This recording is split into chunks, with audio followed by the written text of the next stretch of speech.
Ghosh academy के online class में सभी लोगों का स्वागत है। इस क्रम में आइए हम देखते हैं क्वेश्चन आंसर। देखिए, पहला प्रश्न ये है कि विकास की प्रक्रिया एक अखंड और सतत प्रक्रिया है। विकास के विभिन्न आयाम एक दूसरे से स्वतंत्र होते हैं और एक का प्रभाव दूसरे पर नहीं पड़ता है। देखिए, ये असर्शन है, ये रीजन है। अब ये सही विकल्प आप चुनिए, बताइए। देखिए, विकास की प्रक्रिया एक अखंड और सतत प्रक्रिया है, यानी कॉन्टिन्यूअस प्रोसेस की बात कर रहा है, कॉन्टिन्यूअस प्रोसेस। और रीजन दे रहा है विकास के विभिन्न आयाम एक दूसरे से स्वतंत्र होते हैं और एक का प्रभाव दूसरे पर नहीं पड़ता है।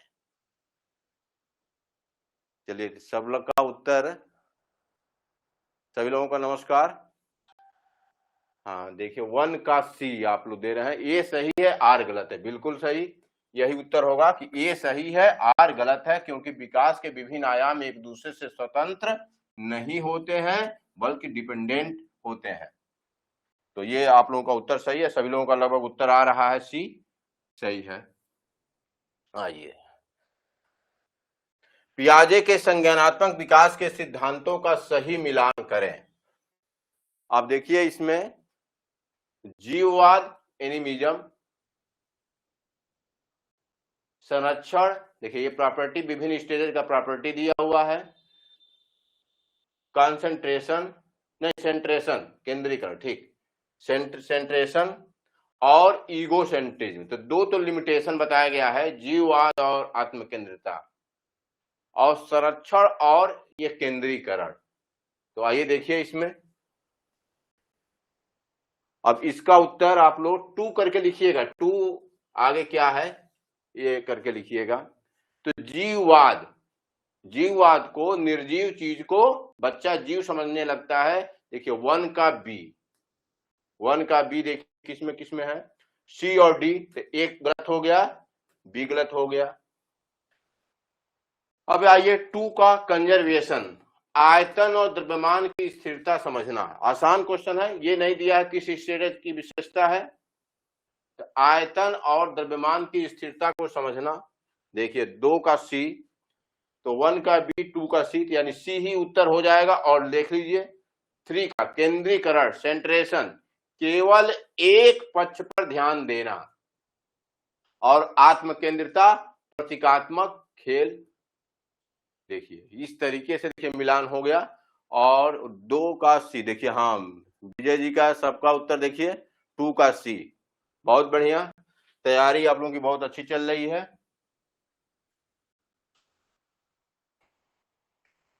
एक शिक्षिका अपनी कक्षा में मेटाकॉग्निशन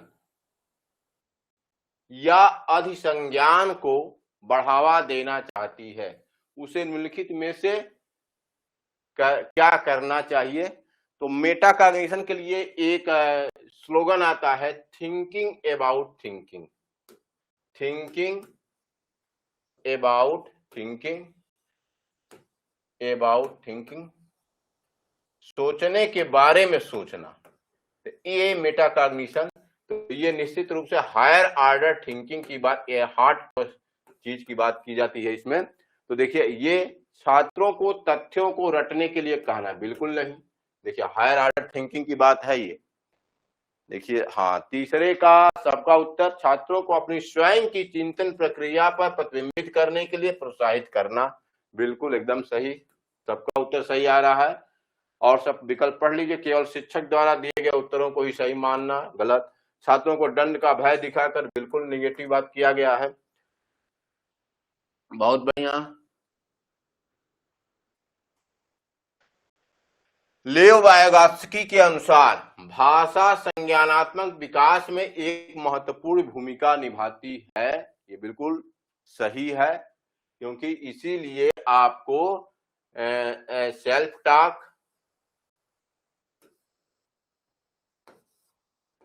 प्राइवेट स्पीच, फिर इसको प्राइवेट स्पीच, ये सब बातें इसमें आई हैं, प्राइवेट स्पीच। और इसी को कहा जाता है साइलेंस या मौन वाचन, साइलेंस स्पीच, अपने से बात करना, और सेल्फ टॉक, अपने से बातचीत, मौन रहकर अपने बारे में। तो इस तरीके से भाषा का विकास की बात लेव वाइगोत्स्की ने कहा है, ये बिल्कुल सत्य है।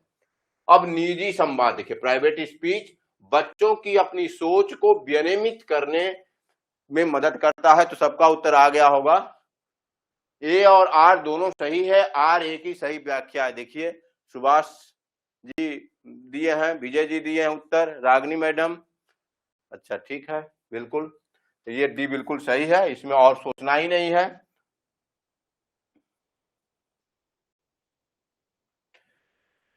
निम्नलिखित मनोवैज्ञानिकों और उनके द्वारा दिए गए बुद्धि के प्रकारों का सही मिलान करें। तो बहुत बढ़िया है, देखिए आप लोग एक साथ दे दिया गया, इसलिए बनाया गया है कि आप लोगों को सब एक साथ फिर आपको दिखाई दे दे। थॉर्नडाइक कौन सा मॉडल दिए हैं बुद्धि का? Multi factor theory. Multi factor, Archana madam का डी, इसमें डी ये 5 का बता रही हैं, ठीक है। और गार्डनर बहुबुद्धि का सिद्धांत, तो 1 का सी और 2 का ए, 1 का सी, हाँ ठीक है, 1 का सी और 2 का ए इसी में है, ठीक है मैडम आपका उत्तर सही है बिल्कुल। अब गिलफोर्ड का 3D मॉडल है और स्टनबर्ग का 3 तंत्र है। देखिए ट्राई आर की इसलिए आपको दिया गया, देखिए 3D ये लिखा जाएगा, और ये देखिए ट्राई आर्किक या त्रितंत्र का सिद्धांत ये है स्टनबर्ग का, जबकि त्रिआयामी सिद्धांत गिलफोर्ड का है। एसआई ये स्ट्रक्चर ऑफ इंटेलेक्ट मॉडल भी कहते हैं, SI model, structure of intellect.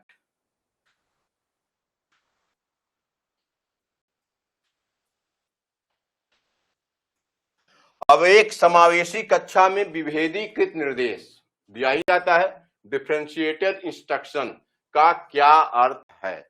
समावेशी कक्षा का मतलब कि इसमें आपका जो दिव्यांग होते हैं उनको और जो सामान्य बच्चे होते हैं उनको एक स्ट्रीम में शामिल करते हुए अपने टीचिंग मेथड में परिवर्तन करके पढ़ाना। तो अधिगम अक्षमता वाले बच्चों को सामान्य कक्षा से बाहर निकलना, ये तो एकदम विपरीत बात कह रहा है। छात्रों की आवश्यकताओं और क्षमताओं के आधार पर शिक्षण विधियों और सामग्री में बदलाव करना, यही है एकदम उत्तर इसका सही है। छठवें का, अच्छा छठवां का उत्तर दीजिए आप लोग।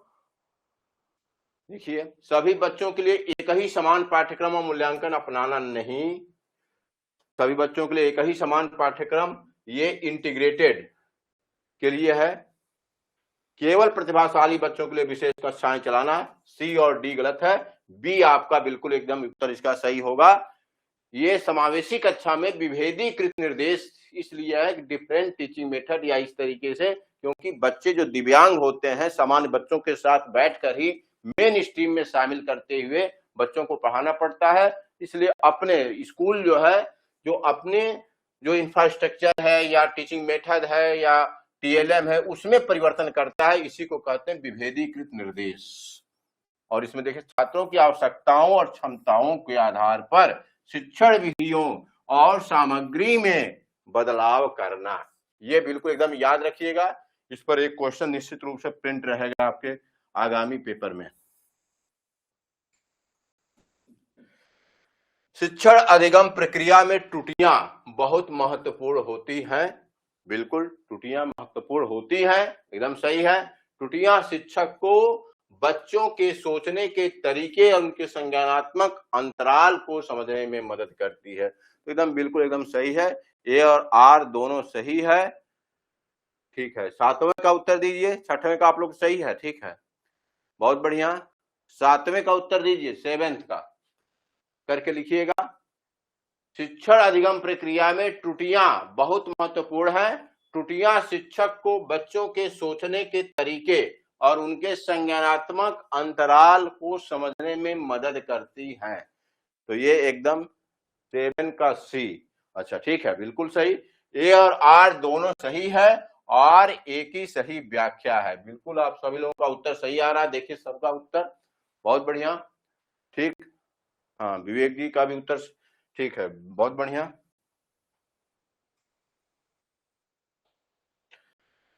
कोहलबर्ग के नैतिक विकास के सिद्धांत के अनुसार एक किशोर जो मानता है कि हमें कानून का पालन करना चाहिए क्योंकि यह समाज में व्यवस्था बनाए रखता है, वह किस स्तर पर है? इसका उत्तर दीजिए आप लोग। कोहलबर्ग का आपका मुख्य रूप से 3 है। एक है आपका प्री कन्वेंशनल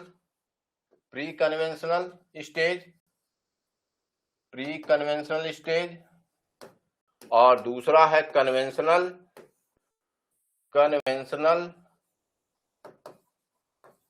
और तीसरा है पोस्ट कन्वेंशनल। अब इसमें उत्तर आप देंगे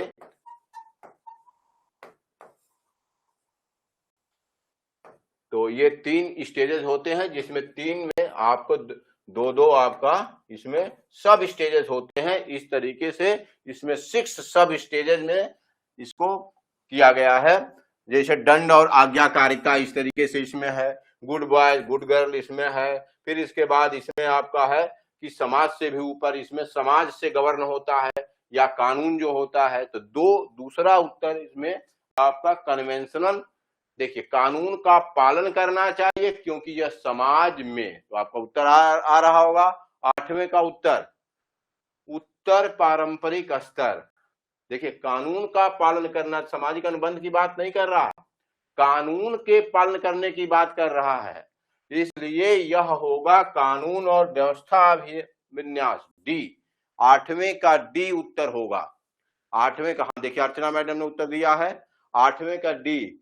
और बी बहुत लोगों का आ रहा है, नहीं ये नहीं होगा, ये आपका पोस्ट कन्वेंशनल होता है, सामाजिक अनुबंध होता है, और ये अपने से भी, इस कानून और व्यवस्था से भी ऊपर अपने को ये मानने लगते हैं, वो है ये पोस्ट कन्वेंशनल।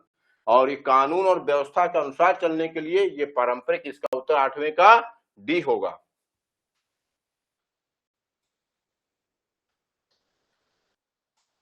चलिए ये मिलान करिए, ये आसान चीज है।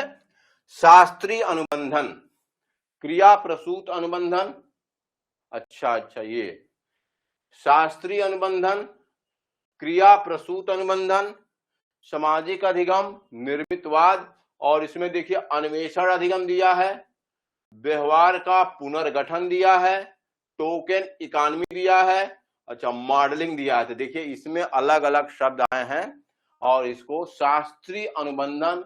अब आप देखिए, ध्यान दीजिए, देखिए ये कंस्ट्रक्टिविज्म जो है, अन्वेषण अधिगम, बिल्कुल आपका 4 का ए। सामाजिक अधिगम जो है, सोशल लर्निंग थियरी किसका है, बंडूरा का दूसरा नाम है मॉडलिंग। तो देखिए 4 का ए और तीसरे का डी। कंस्ट्रक्टिविज्म, निर्मितवाद, आपका अन्वेषण अधिगम, जैसे आपका डिस्कवरी लर्निंग, या इसका ये कंस्ट्रक्टिविज्म संरचनावाद, निर्मितवाद। और आप देखिए इसके लिए पियाजे हैं, लेव वाइगॉत्स्की हैं। फिर इसी तरीके से क्रिया प्रसूत अनुबंधन का देखिए, याद रखिए टोकन इकोनॉमी है, टोकन इकोनॉमी। इसको ठीक है, ये इसकी व्याख्या मैं कल शुरुआत में करूंगा। टोकन इकोनॉमी एक देखिए प्रीमैक प्रिंसिपल इन्हीं का है, प्रीमैक प्रिंसिपल, और एक होता है टोकन इकोनॉमी। टोकन इकोनॉमी का अर्थ होता है कि आपको टुकड़ों में, जैसे किसी भी कार्य को टुकड़ों में बांटकर हर स्टेप पर रिइंफोर्समेंट देना, उसको कहते हैं टोकन इकोनॉमी। टोकन इकोनॉमी हर आपके स्टेप पर, हर जैसे कोई बड़ा कार्य हो उसको हर स्टेप पे बांटकर, और क्या अगर आप इतना कर देंगे तो आपको इतना ये रिइंफोर्समेंट, या कुछ आप 2 चॉकलेट देंगे, 3 चॉकलेट देंगे, इस तरीके से। तो इसको कहते हैं टोकन इकोनॉमी। तो वही टोकन इकोनॉमी कह रहा है। तो ये निश्चित रूप से रीइंफोर्समेंट से संबंधित है, इसलिए यह क्रिया प्रसूत अनुबंधन। और एक इसमें और याद कर लीजिए, प्रीमैक प्रिंसिपल।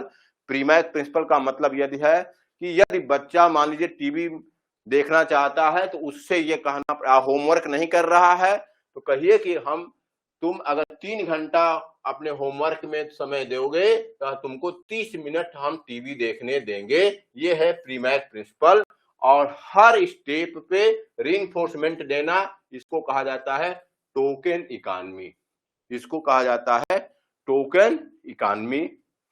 और टोकन इकॉनमी ये बहुत इस समय प्रयोग हो रहा है, और ये सिद्धांत किस सिद्धांत पर आधारित है? क्रिया प्रसूत अनुबंधन, जहां रीइंफोर्समेंट की बात की गई है।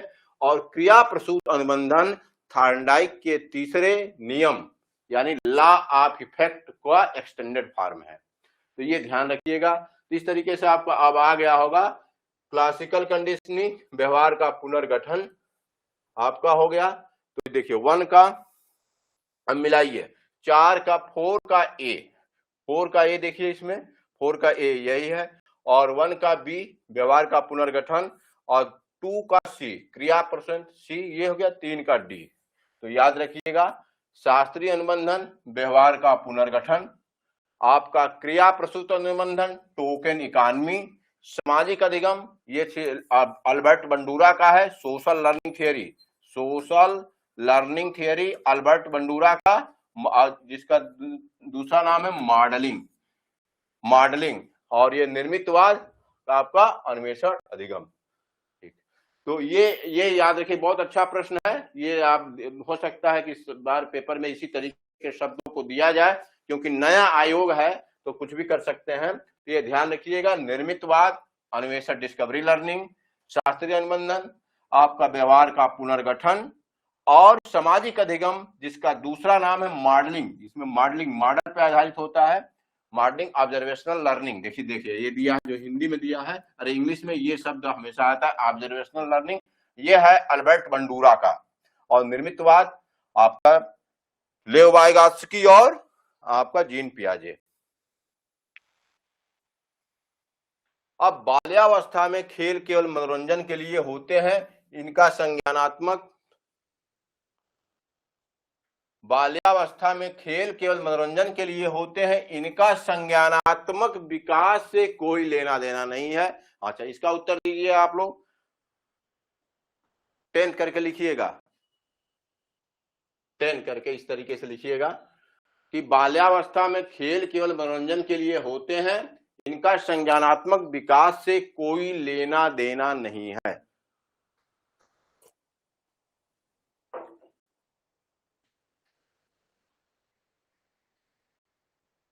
अच्छा, 9 का ये ठीक है, बढ़िया। 10th का देखिए, सी, ए गलत है, आर सही है। खेल के माध्यम से बच्चे सामाजिक कौशल, समस्या समाधान और सहयोग सीखते हैं। बहुत बढ़िया, आप लोगों का उत्तर भी सही है, ए गलत है, आर सही है। ठीक है, बिल्कुल। 10वें का सी का अधिकांश लोगों का उत्तर, लगभग सभी लोगों का उत्तर सी आ रहा है, तो बिल्कुल आप लोगों का सही है। तैयारी भी सही दिशा में जा रही है।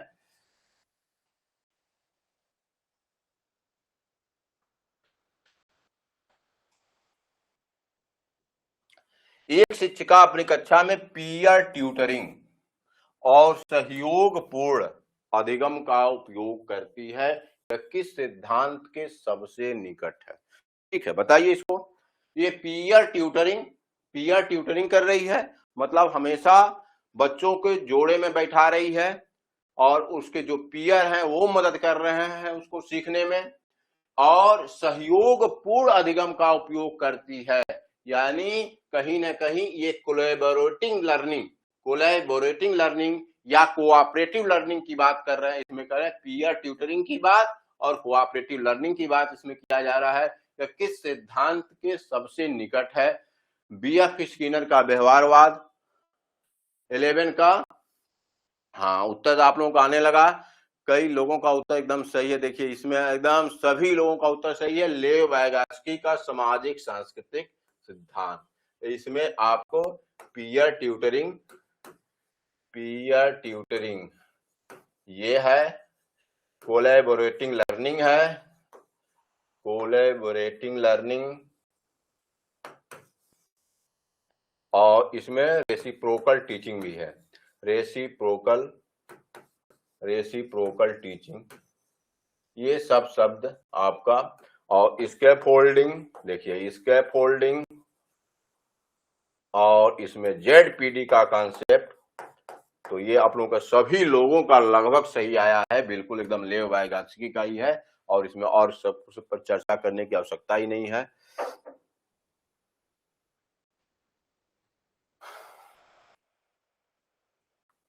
प्रगतिशील शिक्षा में आकलन का स्वरूप कैसा होना चाहिए, ये आप लोग उत्तर दे लेंगे आराम से, बिल्कुल इसमें कोई दिक्कत नहीं है। देखिए बताइए, 12 करके लिखिएगा, 12, ठीक है। प्रगतिशील शिक्षा में आकलन असेसमेंट का स्वरूप, बच्चों को रैंक और ग्रेड देने के लिए प्रतियोगिता का आयोजन, केवल वर्ष के अंत में ली जाने वाली लिखित परीक्षा, एक सतत और रचनात्मक प्रक्रिया जो सीखने में सुधार कर सके। देखिए 12 का उत्तर आने लगा, सुभाष जी का, अर्चना मैडम का, विजय जी का और शैलजा। अच्छा ठीक ठीक, बिल्कुल, तो सबका सही है। देखिए, एक सतत एवं रचनात्मक प्रक्रिया जो सीखने में सुधार कर सके, और यह जो है दोनों आपका कहीं ना कहीं समेटिव असेसमेंट की हो जा रहा है, और यह मानकीकृत आकलन यह इससे अलग है निश्चित रूप से। टीचिंग लर्निंग प्रोसेस को एक लगातार एक्सेलरेट करने के लिए ये प्रोग्रेसिव एजुकेशन का एक सबसे बड़ा, इसमें आकलन का सबसे बड़ी प्रॉपर्टी यही होती है, टीचिंग लर्निंग प्रोसेस में फीडबैक इस तरीके से दिया जाए कि टीचिंग इफेक्टिव हो सके और फिर लर्निंग में सुधार हो सके। चलिए ये बताइए, किशोरावस्था के दौरान मित्र समूह का प्रभाव परिवार के प्रभाव से अधिक शक्तिशाली हो जाता है। बहुत बढ़िया, किशोरावस्था का सभी लोग किशोरावस्था से गुजरे हैं, का प्रभाव परिवार के प्रभाव से अधिक शक्तिशाली हो जाता है। बिल्कुल सही स्टेटमेंट कहा गया है। किशोर अपनी पहचान की तलाश में होते हैं और स्वायत्तता की ओर बढ़ते हैं। ये किसका है?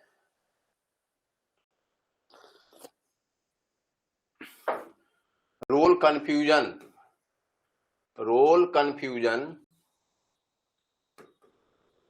And identity. ये क्राइसिस किसका, इस नाम से क्राइसिस शब्द का इस्तेमाल किसने किया है? एरिक एरिक्सन का है ये, तो वही एकदम बिल्कुल ये सही है, ये सही है, आर भी सही है, व्याख्या भी है, और एरिक एरिक्सन के अनुसार ए और आर दोनों सही है। ठीक, बिल्कुल सही सभी लोगों का उत्तर। विजय जी देखिए एकदम बिल्कुल सही उत्तर आपने दिया है, ये एरिक एरिक्सन का ही है। किशोर अपनी पहचान की तलाश में होते हैं और स्वायत्तता की ओर बढ़ते हैं, इसीलिए परिवार से ज्यादा उनके मित्र समूह पर, उनका मित्र समूह का प्रभाव उन पर पड़ता है। ठीक, अब देखिए ये भी आप लोग आराम से कर लेंगे। यह 140 से ऊपर, और इसमें बताया भी, देखिए इसको करिए।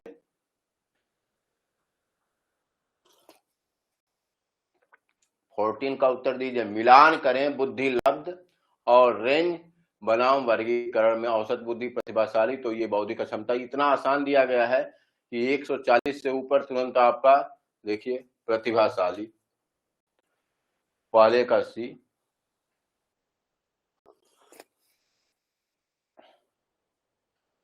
हम्म, 14 का उत्तर दीजिए, 14 लिख कर बताइएगा।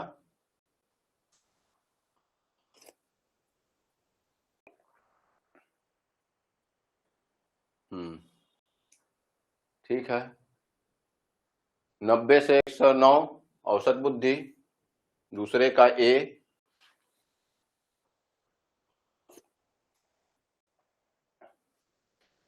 पहले का सी, दूसरे का ए। अच्छा ठीक, तीसरे का 70 से 79, ये मंद बुद्धि में आ जाएगा, और 70 से कम आपका बौद्धिक क्षमता में आ जाए। ठीक है, तो ये ए सही हो रहा है इसमें, 14 का ए, 14 का ए इसमें सही हो रहा है। 140 से ऊपर को आप गिफ्टेड बालक को की श्रेणी में जाएंगे। 90 से 109 ये औसत बुद्धि, और इसको कौन दिए हैं? टर्मन ने दिया है, ये याद रखेंगे, टर्मन ने।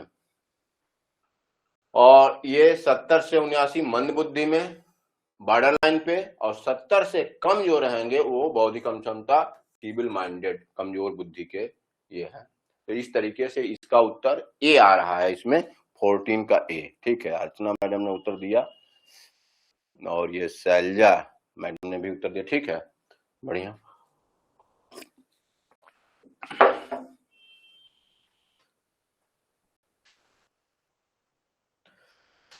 एक बच्चा कहता है चाँद मेरा पीछा कर रहा है। पियाजे के अनुसार यह बच्चे की किस सोच को दर्शाता है? तो ये तो उत्तर आराम से चाँद। आप निर्जीव को जीव समझ जाइए। अब इसी के चक्कर में बताइए। तो यह देखिए सबका उत्तर ये आना चाहिए बिल्कुल। 15 करके दीजिए। चांद मेरा पीछा कर रहा है, इंपॉर्टेंट क्वेश्चन है। और यह हाँ बहुत बढ़िया, रागनी मैडम ने उत्तर दिया।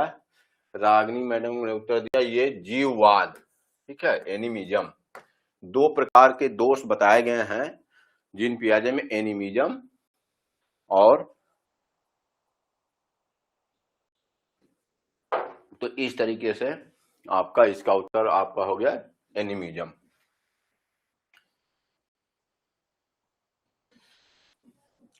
बच्चों को बाहरी पुरस्कार देना सीखने की उनकी आंतरिक रुचि को कम कर सकता है।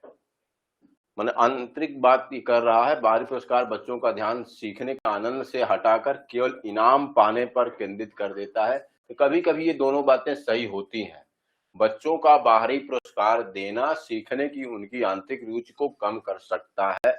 ए और आर दोनों गलत है। गलत हमेशा तो होंगे नहीं, इसलिए ए और आर दोनों सही है। आर ए की सही व्याख्या है, ए और आर दोनों सही हैं, लेकिन आर ए की व्याख्या नहीं है। आनंद से हटाकर दो, अगर दोनों सही है तो व्याख्या कर ही देगा। तो ये मानिए आपका ये सी उत्तर जो है आपका सही होगा। ए और आर दोनों सही है, आर ए की सही व्याख्या नहीं व्याख्या नहीं है, व्याख्या है। बी व्याख्या होगा, क्योंकि अगर ये दोनों सही है तो व्याख्या तो होगा ही। उसी की बात कह रहा है।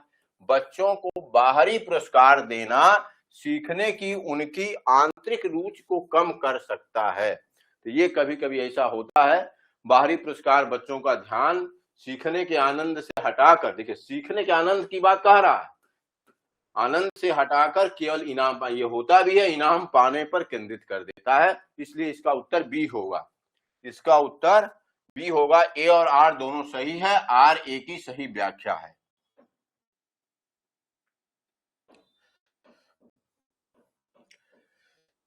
अब देखिए एनईपी 2020 के अनुसार कक्षा 3 से 5 तक की पढ़ाई किस चरण के अंतर्गत आती है? ये एकदम उत्तर आप लोग दे सकते हैं। इसका क्या है? 5+3+3+4 ये है इसका। तो इसमें देखिए कौन स्टेज कब का है? तो ये देखिए आपका प्रिपरेटरी स्टेज क्या है। कक्षा 3 से 5 पूछ रहा। देखिए कक्षा 3 से 5 तक की पढ़ाई किस चरण में आती है? 17 का सी प्रिपरेटरी स्टेज और बताइए 17 का सी। तो यह फाउंडेशनल स्टेज की बात कर रहा है कि मिडिल स्टेज की बात कर रहा है कि प्रिपरेटरी स्टेज की बात कर रहा है? तो 3 से 5 की बात कर रहा है। तो ये आपका जो है प्रिपरेटरी स्टेज सही है। आपका उत्तर आपको बिल्कुल सही है। और ये देखिए 5+3+3+ तो फाउंडेशनल, प्रिपरेटरी, ये मिडिल और ये आपका सेकेंडरी स्टेज। तो इस तरीके से इसमें है। तो ये है प्रिपरेटरी स्टेज।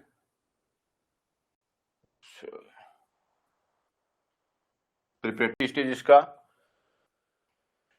अब देखिए हार्वर्ड गार्डनर के अनुसार एक व्यक्ति जो दूसरे के इरादों, प्रेरणाओं और इच्छाओं को समझकर उनके साथ प्रभावी ढंग से बातचीत कर सकता है, उसमें कौन सी बुद्धि है? तो ये आपको आराम से बताइए इसका उत्तर। 18 करके लिखिएगा, तब हमको समझ में आएगा कि आप कौन सा उत्तर दे रहे हैं। अस्तित्ववादी एकदम बाद में आया है। अंतर्वैयक्तिक, अंतःवैयक्तिक, तार्किक, गणितीय बुद्धि। तो गणितीय बुद्धि तो है नहीं, ये हटा दीजिए, अस्तित्ववादी हटा दीजिए, इसी दोनों में कंफ्यूजन की बात है और उसमें भी हम बताए हैं आपको। 18 का बी अंतर वैयक्तिक, चलिए 18 का बी उत्तर आ रहा है। 19 शैलजा मैडम 19 अभी कहाँ आया है, अच्छा वही 18 समझिए, ठीक है 18 का बी, हाँ सभी लोगों का लगभग, चलिए यह 18 है, 18 है, 18 ठीक है। तो यह अंतर व्यक्तिक, जब बाहरी व्यक्ति के बारे में की बात किया जाए तो अंतर व्यक्ति, जब अपने अंदर झांकने की बात किया गया तो अंतर व्यक्ति, तो निश्चित रूप से आप लोगों का उत्तर सही है, बिल्कुल 18 का बी इसका उत्तर सही है। जेंडर एक जैविक निर्धारक है जो जन्म के समय तय होता है। समाज लड़कों और लड़कियों के लिए अलग अलग अपेक्षाएं और व्यवहार के नियम बनाता है। चलिए बताइए इसका उत्तर 19 करके लिखिएगा, ठीक है। जेंडर एक जैविक निर्धारक है जो जन्म के समय तय होता है। समाज लड़कों और लड़कियों के लिए अलग अलग अपेक्षाएं और व्यवहार के नियम बनाता है। 19 का उत्तर बताएं आप लोग। ए गलत है, आर सही है, ए और आर दोनों गलत है। ए सही है लेकिन आर गलत है, ए और आर दोनों सही हैं। 19 का सी, ए सही है लेकिन आर गलत है। अच्छा, और 19 का डी, ए और आर दोनों सही है। अच्छा, और 19 का डी, ठीक, विवेक जी का भी डी आया। अच्छा ठीक है, इसके बारे में मैं चर्चा किया था आप लोगों से, जेंडर और सेक्स, जेंडर और सेक्स, तो आपको यह दोनों कंस्ट्रक्ट के बारे में जानना चाहिए जो है बायोलॉजिकल, जैविक निर्धारक है। सेक्स जो है यह बायोलॉजिकल टर्म है, यह बायोलॉजिकल कंस्ट्रक्ट है, यह टर्म है सेक्स, और यह जो है आपका सामाजिक सोशल कंस्ट्रक्ट है, सोशल कंस्ट्रक्ट याद रखेंगे इसको, क्योंकि उत्तर आप लोगों का गलत हो रहा है। सोशल कंस्ट्रक्ट है तो यह, और यह बायोलॉजिकल, अगर यहां पर सेक्स रहता तब सही होता, यहां पर अगर सेक्स रहता तब सही रहता कि एक जैविक निर्धारक है, यह सेक्स, अब सेक्स लगा कर पढ़िए, सेक्स एक जैविक निर्धारक है जो जन्म के समय तय होता है, इसी से तय होता है कि वो लड़का है और कौन लड़की है। तो यह एकदम सेक्स यहां होना चाहिए, इसलिए ए गलत, ए गलत हो गया। और समाज लड़कों और लड़कियों के लिए अलग अलग अपेक्षाएं और व्यवहार के नियम बनाता है, यह बिल्कुल आपका सही है, एकदम ए गलत है, आर सही है, यानी इसका उत्तर ए होगा। ये ध्यान रखिएगा जेंडर, और यह चीज आप लोग, जेंडर जो है सोशल कंस्ट्रक्ट है, सेक्स जो है बायोलॉजिकल टर्म है, बायोलॉजिकल कंस्ट्रक्ट है। तो यह जेंडर एक जैविक निर्धारक है, ये गलत है, ठीक है। या अगर सोशल रहता तब जेंडर के लिए सत्य होता, अगर यहाँ जैविक निर्धारक है तो यहाँ सेक्स होना चाहिए, इसलिए आप इसको, यह 19 का ए उत्तर होगा कि ए गलत है लेकिन आर सही है, ऐसा पहले भी प्रश्न आ चुका है, तो ये एकदम याद रखेंगे।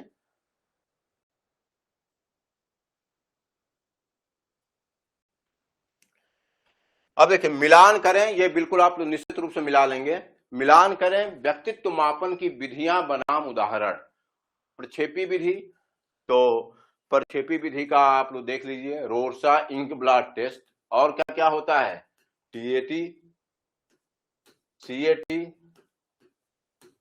ये सब जो थेरेटिक apperception test, child apperception test, आपका सीनियर एप्रिसेप्शन टेस्ट, इस तरीके से जो टेस्ट होते हैं वह प्रोजेक्टिव टेक्निक का होते हैं। रोरसा इंक ब्लड टेस्ट भी जो है प्रोजेक्टिव टेक्निक है। आत्मनिष्ठ विधि ये साक्षात्कार का होता है, देखिए आत्मनिष्ठ विधि, वस्तुनिष्ठ विधि नहीं, आत्मनिष्ठ विधि ये केस स्टडी तो दिया है, केस स्टडी, और वस्तुनिष्ठ विधि आपका हो जाएगा, देखिए यह जो है आपका वस्तुनिष्ठ, ये मुक्त साहचर्य फ्री एसोसिएशन, मनोविश्लेषणात्मक विधि, ये बताइए मनोविश्लेषणात्मक विधि जो है आपका, ये लीजिए एक सेकंड।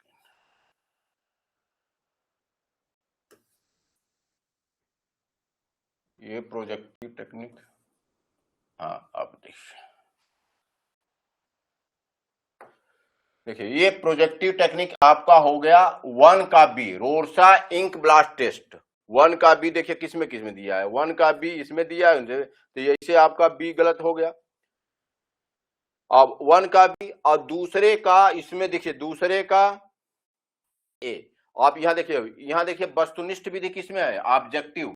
ऑब्जेक्टिव जो है आपका तीसरे का आपका इसमें आ जाएगा साक्षात्कार विधि में, और आपका चौथे का आपका जाएगा 4 का ये मुक्त साहचर्य, और आपका अब जो बच जा रहा है आपका आत्मनिष्ठ विधि, ये आ जाएगा एकदम केस स्टडी में। तो इस तरीके से इसमें केस स्टडी माने एक ही व्यक्ति को लेकर उसके बारे में जो चर्चा किया जाता है उसको कहते हैं केस स्टडी। आपका प्रोजेक्टिव टेक्निक आप समझ ही रहे हैं, वस्तुनिष्ठ विधि माने साक्षात्कार, और आपका मनोविश्लेषणात्मक विधि मुक्त साहचर्य फ्री एसोसिएशन। इस तरीके से इसका ए सही होगा।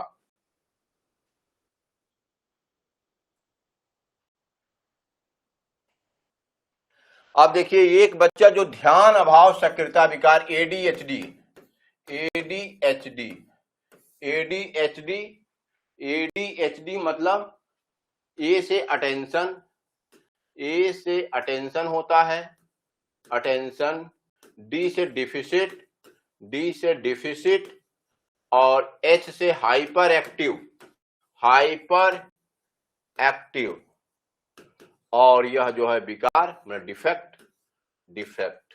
इस तरीके से आपका है। तो अटेंशन डिफिसिट हाइपर एक्टिव ये डिजीज, चाहे ये विकार अगर डिजीज तो ये एडीएचडी का मतलब ये होता है। और एडीएचडी के लिए क्या करते हैं, ये कई बच्चों में पाया जाता है। ध्यान देखिए, ध्यान माने किसी पर ध्यान न देना, हाइपर एक्टिव होना, हाइपर एक्टिव भी कई बच्चों में पाया जाता है। तो इस तरीके से अब इसको निदान के लिए सबसे अच्छा तरीका क्या है, तो देखिए उसे लंबे समय तक बैठने वाला कार्य देना नहीं, बिल्कुल ध्यान ही नहीं दे पाएगा। उसे कक्षा के एक कोने में अलग बिठा देना, जो गलत है। आपका कार्यों को छोटे प्रबंधनीय टुकड़ों में तोड़ना और बार बार ब्रेक देना। देखिए कई लोग, हाँ देखिए 21 का उत्तर आप लोगों का, देखिए विवेक जी का उत्तर, शैलजा मैडम का, विजय जी का, सबका उत्तर सही है। तो इस तरीके से कार्यों को छोटे प्रबंधनीय टुकड़ों में तोड़ना और बार बार ब्रेक देना, और इसका फुल फॉर्म जरूर याद रखिएगा, कहीं हो सकता है फुल फॉर्म ही पूछे। ध्यान अभाव सक्रियता विकार, ध्यान attention deficit hyper activity disease. ये आपका बच्चों में पाया जाता है, कई बच्चों में पाया जाता है जिनको थेरेपी चल रहा है। हमारे भी जानकारी में कई बच्चों में ये अभी भी पाया जा रहा है, और इसके लिए एक थेरेपी, इसी तरीके का थेरेपी, देखिए यही थेरेपी का यही कार्य दिया जाता है, और इसी थेरेपी में यही सब करके दिया जाता है।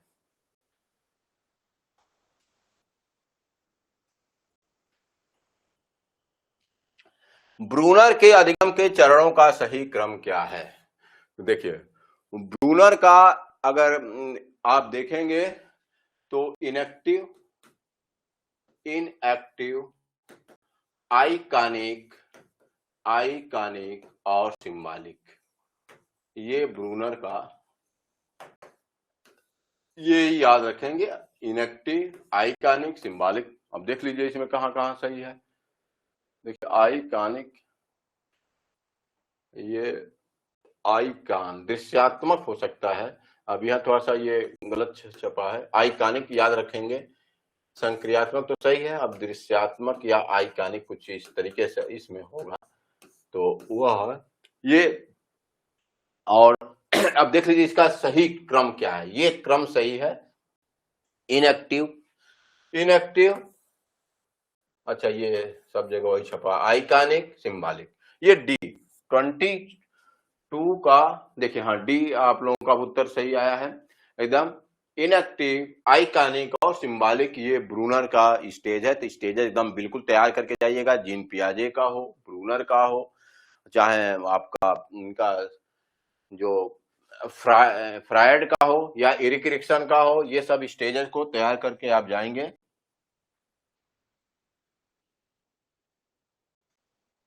सृजनात्मकता के लिए उच्च बुद्धि लब्ध का होना अनिवार्य है और उच्च आईक्यू वाले सभी व्यक्ति आवश्यक रूप से सृजनात्मक होते हैं। अब देख लीजिए, उच्च बुद्धि वाले सभी व्यक्ति आवश्यक रूप से सृजनात्मक होते हैं या सृजनात्मकता के लिए उच्च बुद्धि लब्ध का होना आवश्यक है। अब इस पर विचार करके बताइए, क्योंकि सृजनात्मकता के लिए उच्च बुद्धि लब्ध का कई बच्चों का आर्ट में इतना तेज होते हैं जबकि अन्य सब चीजों में तेज नहीं होते हैं। तो यह तो बिल्कुल गलत है कि उच्च बुद्धि वाले ही सृजनात्मक होंगे और उच्च आईक्यू वाले सभी व्यक्ति आवश्यक रूप से सृजनात्मक होते हैं। वही बात फिर लिख रहा है, इसलिए यह दोनों गलत होगा, आपका बी सही होगा। क्योंकि बुद्धि और सृजनात्मकता में आपका कोई कहीं ना कहीं कोई इस तरीके का संबंध नहीं कि उच्च बुद्धि जो रहेगा वही सृजनात्मक होगा। सृजनात्मकता एकदम अलग चीज है और बुद्धि एकदम अलग चीज है। तो ए और आर दोनों बातें एक ही लिखा है, इसलिए ए और आर दोनों गलत है। आपका 23 का बी।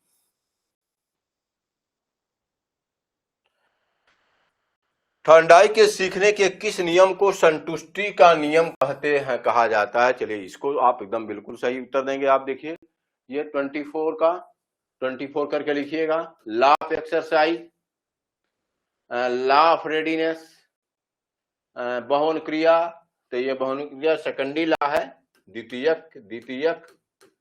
द्वितीयक है और ये तीन जो लॉ है ये और ये और ये प्राइमरी है। ये सब क्या है? ए बी और डी जो प्राइमरी लॉ है, इसी प्राइमरी लॉ में ही ये पूछा है किस नियम को संतुष्टि का नियम कहेंगे, और वह है आपका, देखिए उत्तर आप लोगों का 24 का दीजिए। 24 का विजय जी 24 का दीजिए। 24 का उत्तर क्या देंगे? थॉर्नडाइक के सीखने के किस नियम को संतुष्टि का नियम भी कहते हैं? तो अभ्यास के नियम में क्या कहते हैं? Law of use, law of use और अनयूज कहते हैं। देख समझ रहे हैं ना? और ये संतुष्टि का नियम है आपका डी, प्रभाव का नियम। कई लोगों का उत्तर आने लगा, लॉ ऑफ इफेक्ट। कोई भी कार्य, कोई भी बच्चा उस कार्य को तभी रिपीट करेगा जब उसको करने में, हाँ रागिनी मैडम का, विजय जी का, सबका ये उत्तर, विजय प्रताप सिंह जी का भी उत्तर बिल्कुल एकदम सही है। ठीक है, प्रभाव का नियम, कोई भी बच्चा उस काम को तभी करेगा जब उसको संतुष्टि मिलेगी। तो उसी को यहीं से रीइंफोर्समेंट शब्द निकला और इसी लॉ से स्किनर ने अपने सिद्धांत को प्रतिपादित किया। इसी थॉर्नडाइक के तीसरे नियम पर कौन काम किया है? स्किनर ने।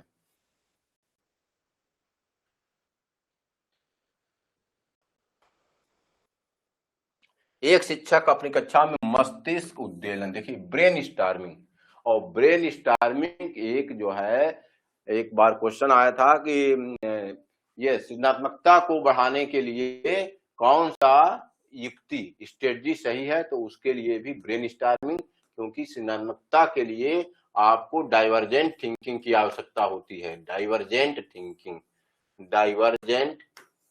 थिंकिंग और उसके लिए एक यह जो है स्ट्रेटजी क्या है आपका? ब्रेन स्टार्मिंग, मस्तिष्क उद्वेलन। इसलिए इसमें देखिए बच्चों को अनुशासन में रखना गलत, पाठ्यक्रम को जल्दी पूरा करना। देखिए आप लोगों का उत्तर आने लगा होगा, हाँ देखिए 25 का सी, कई लोग, सभी लोग उत्तर लगभग दे दिए। बच्चों में अपसारी चिंतन, डाइवर्जेंट थिंकिंग, बिल्कुल एकदम बच्चों में अपसारी चिंतन की बात जो कर है वो है मस्तिष्क उद्वेलन।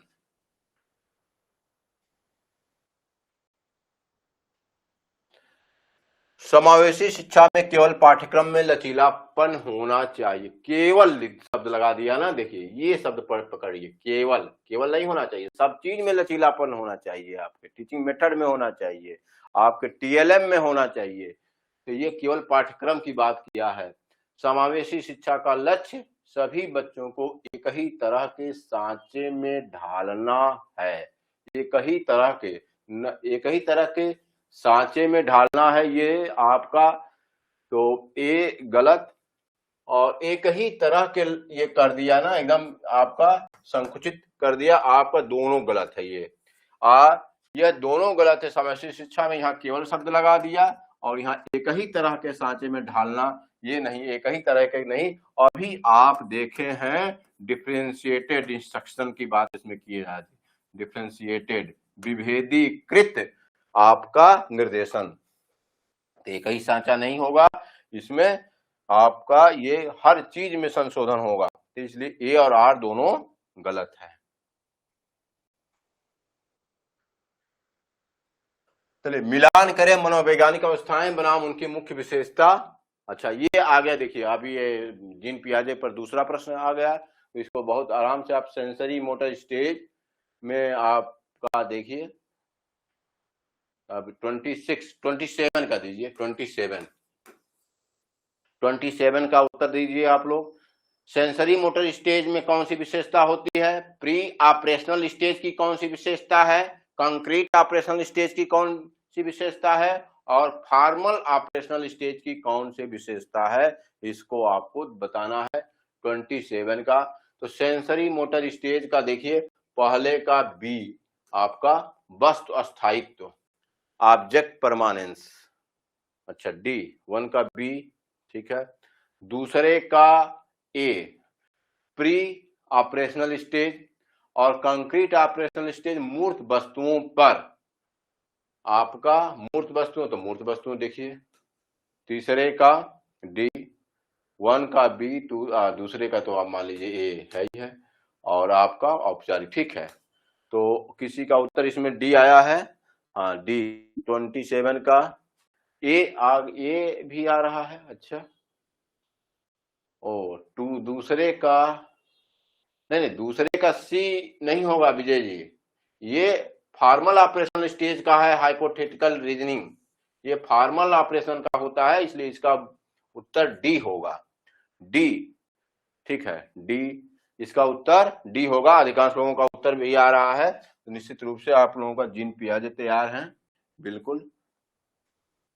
चलिए, ये तो हमेशा ये आ रहा है। देखिए, 6 को 9 पढ़ना, बी को डी लिखता है, वो किस अधिगम की अक्षमता से? बच्चा 6 को 9 और बी को डी लिखता है, पढ़ता नहीं, लिखता है। तो लिखने का जो है आप समझ गए होंगे निश्चित रूप से। 28 का बताइए, 28 का क्या उत्तर होगा? 28 डिस्कग्राफिया। अच्छा, डिस्कग्राफिया 2 दे दिया है। अच्छा, ये डिस्कग्राफिया अगर है तो डिस्कग्राफिया, ये ठीक है, आप लोग उत्तर दे ही रहे हैं। ये देखिए, यहाँ डिस्कग्राफिया, यहाँ ठीक है, डिस्कग्राफिया होगा, डिस्कग्राफिया आप लोग खोजिएगा, ठीक है। तो ये दो उत्तर आपको इसमें दे दिया। डिस्कग्राफिया यहाँ दिया है, इसलिए मान लीजिए इसको गलत, ये डी डिस्कग्राफिया ये है। और डिस्कैल्कुलिया मैथमेटिक्स से संबंधित है, और ये डिस्पैरेक्सिया कहीं ना कहीं आपका मूवमेंट से संबंधित होता है उसको। तो ये डिस्ग्राफिया है, डिस्ग्राफिया भी कई लोग उत्तर दिए, क्योंकि यहाँ डिस्ग्राफिया ही छपा है, तो ये डिस्ग्राफिया होगा, क्योंकि ये लिखने की बात कर रहा है, और ये इसलिए डिस्ग्राफिया।